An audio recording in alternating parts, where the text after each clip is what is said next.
అందరికీ నమస్కారం అండి. రామలక్ష్మి కథల ఛానల్‌కి స్వాగతం.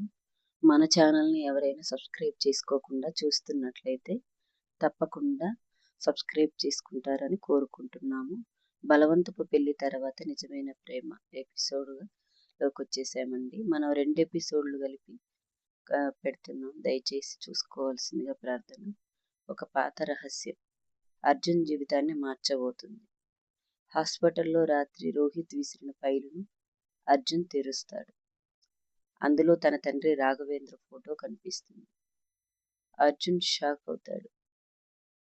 అర్జున్ ఇలా అనుకుంటాడు, నాన్న, ఈ కేసుతో మీకేంటి సంబంధం అని మనసులో అనుకుంటాడు అర్జున్.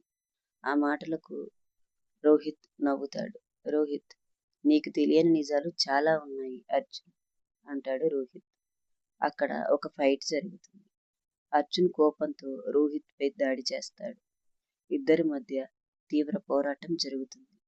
సెక్యూరిటీ ఇంకా పోలీసులు అక్కడికి చేరుకుంటారు. రోహిత్ మరోసారి పొగబాంబు వేసి అక్కడి నుంచి తప్పించుకుంటాడు. అర్జున్ ఇంటి వద్ద మరుసటి రోజు అర్జున్ తన తండ్రి రాఘవేంద్రను కలుస్తాడు. అర్జున్, నాన్న, మీరు అనన్య గురించి నిజం చెప్పాలి. రాఘవేంద్ర కొద్దిసేపు మౌనంగా ఉంటాడు. రాఘవేంద్ర నిజం చెబుతాడు. రాఘవేంద్ర, 25 సంవత్సరాల క్రితం నీ తండ్రిగా కాదు, ఒక లాయర్గా ఒక కేసు తీసుకున్నాను. ఆ కేసు అనన్య కుటుంబం ఆస్తి గురించి. అర్జున్ ఆశ్చర్యపోతాడు. అలా అర్జున్ వాళ్ళ నాన్న ఫ్లాష్ బ్యాక్లోకి వెళ్తాడు. సత్యమూర్తి కుటుంబం కోర్టు కేసు. అనన్య, చిన్న అనన్య అలియాస్ మేఘన. రాఘవేంద్ర ఆమె కుటుంబానికి లీగల్ అడ్వైజర్గా ఉన్నాడు. అంటే మేఘన తండ్రి కుటుంబానికి లీగల్ అడ్వైజర్గా అర్జున్ తండ్రి పనిచేసేవాడు. అక్కడ అర్జున్ తండ్రి రాఘవేంద్ర ఆస్తి కోసం కొందరు అనన్యను చంపాలని ప్లాన్ చేశారు. అనన్య అంటే మేఘన. అది తెలిసిన తర్వాత నేను ఆమెను కాపాడాలని ప్రయత్నించాను. మేఘన షాక్ అవుతూ ఉంటుంది. మేఘన అంటే మీరు నన్ను దాచారా అడుగుతుంది మేఘన. రాఘవేంద్ర, లేదు, నేను కాపాడాలని ప్రయత్నించాను, కానీ నిన్ను ఎవరో నాకన్నా ముందే తీసుకెళ్లారు అని చెబుతాడు రాఘవేంద్ర. ఇంతలో పోలీస్ స్టేషన్లో ఇన్స్పెక్టర్కు ఒక ఫారెన్సిక్ రిపోర్ట్ వస్తుంది. అందులో యూఎస్బి డ్రైవ్లో ఉన్న వీడియో ఓపెన్ చేస్తాడు. ఆ వీడియోలో ఒక మహిళ ముఖం స్పష్టంగా కనిపిస్తూ ఉంటుంది. ఇన్స్పెక్టర్ గారు, ఈ కేసులో ఇన్ని మలుపులు ఉన్నాయేంటని ఆశ్చర్యంతో చూస్తాడు. ఇది సత్యమూర్తి గారి రెండవ భార్య. అవును, సత్యమూర్తి గారి రెండవ భార్య విలండెన్. రోహిత్ తన తండ్రిని కలుస్తాడు. రోహిత్ ఇలా అంటాడు, అర్జున్కు కొంత నిజం తెలిసింది. రోహిత్ తండ్రి నవ్వుతాడు. పర్వాలేదు, తెలవని అంటాడు. ఇంకా అతనికి అసలు నిజం తెలియదు అని చెబుతాడు రోహిత్. అదే సమయంలో మేఘనకు ఒక అనామక కవర్ వస్తుంది. అంటే ఒక సీక్రెట్ కవర్ వస్తుంది. ఆమె దాన్ని తెరవడానికి ప్రయత్నం చేస్తుంది. తెరుస్తుంది కూడా. అందులో ఒక DNA రిపోర్ట్ పెట్టి ఉంటారు. ఆమె అది చదవగానే చేతులు వణుకుతాయి మేఘనకు. ఆ రిపోర్ట్లో ఇలా రాసి ఉంటుంది, రాఘవేంద్ర బయోలాజికల్ ఫాదర్ 99.99 మ్యాచ్ అవుతుంది. 99% మ్యాచ్ అవుతుంది. మేఘన షాక్ అవుతుంది. అర్జున్ కూడా షాక్. రాఘవేంద్ర కళ్ళలో కన్నీళ్లు. అర్జున్ తండ్రి నిజంగా ఏం చేసుంటాడు?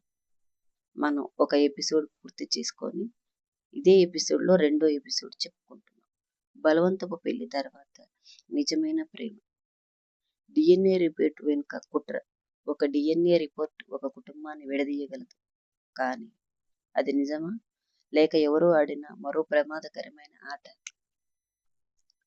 హాస్పిటల్లో ఉదయం మేఘన చేతిలో ఒక DNA రిపోర్ట్ ఉండి ఉంటుంది. అది తెరవడానికి ఆమె చేతులు వణుకుతుంటాయి. అర్జున్ రిపోర్ట్ తీసుకొని మళ్ళీ ఒకసారి చూస్తాడు. అర్జున్, ఇది అసాధ్యం అని అంటాడు. రాఘవేంద్ర, రాఘవేంద్ర ఆశ్చర్యంతో నిలబడిపోతాడు. రాఘవేంద్ర, నేను ఈ రిపోర్ట్ను నమ్మను అంటాడు. ఎవరో మనల్ని విడదీయడానికి ఈ డిఎన్ఏ రిపోర్టు ఇక్కడికి పంపించారు. ఇదంతా అబద్ధం అని అంటాడు. అలా పోలీస్ స్టేషన్లో ఆ ఇన్స్పెక్టర్ డిఎన్ఏ రిపోర్ట్ను ఫోరెన్సిక్ ల్యాబ్కు పంపించాలని కానిస్టేబుల్తో చెప్పి ల్యాబ్కు పంపిస్తారు ఆ డిఎన్ఏ రిపోర్ట్. ఇన్స్పెక్టర్కి ఇది అసలైనదో లేదా నకిలీదో వెంటనే తేల్చండి అని కానిస్టేబుల్కి చెప్పి పంపిస్తాడు. తర్వాత ఇక్కడ రోహిత్ రహస్య స్థావరం ఒకటి ఉంటుంది.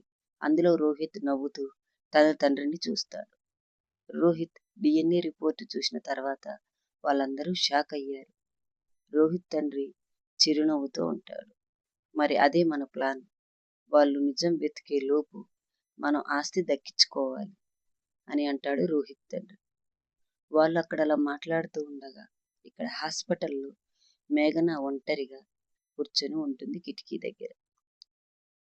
అర్జున్ ఆమె దగ్గరికి మెల్లిగా వస్తాడు. మేఘన అని పిలుస్తాడు. దానికి అర్జున్, నేను నిజంగా ఎవరో నాకు తెలియడం లేదు అర్జున్ అంటుంది ఆమె. అర్జున్ ఆమె చేతిని పట్టుకొని, నీ గతం ఏదైనా కావచ్చు, అది ప్రస్తుతం పనికిరాదు, కానీ నా జీవితంలో నువ్వే నా భార్య. నీకే కష్టం రాకుండా నేను చూసుకుంటాను. మేఘన కళ్ళలో కన్నీళ్లు. ఫోరెన్సిక్ ల్యాబ్ రిపోర్ట్ సిద్ధమవుతుంది. సైంటిస్ట్ ఇన్స్పెక్టర్కి ఒక ఫోన్ కాల్ చేస్తాడు. సార్ అని చెబుతాడు సైంటిస్ట్, మీరు పంపిన డిఎన్ఏ రిపోర్టు పూర్తిగా నకిలీ అని చెబుతాడు. వెంటనే డేటా అంతా మార్చేశారు. ఇన్స్పెక్టర్, అంటే ఇది ఒక పెద్ద కుట్ర అని తెలుసుకుంటాడు ఇన్స్పెక్టర్. అదే సమయంలో ఒక కానిస్టేబుల్ పరిగెత్తుకుంటూ వస్తాడు. పరిగెత్తుకుంటూ వచ్చిన కానిస్టేబుల్ ఇన్స్పెక్టర్కి, సార్, రోహిత్ దాక్కున్న ప్రదేశం మాకు తెలిసిపోయింది అంటాడు. ఇన్స్పెక్టర్ వెంటనే పోలీస్ టీంతో బయలుదేరుతాడు. ఆ పాత గోదాం, రోహిత్ దాక్కున్న ఒక పాత భవనాన్ని కనిపెట్టి పోలీసులు లోపలికి వెళ్ళేసరికి అక్కడ ఎవరూ ఉండరు. కానీ టేబుల్పై ఒక ల్యాప్టాప్ ఉంటుంది. అది ఆన్లో ఉంటుంది.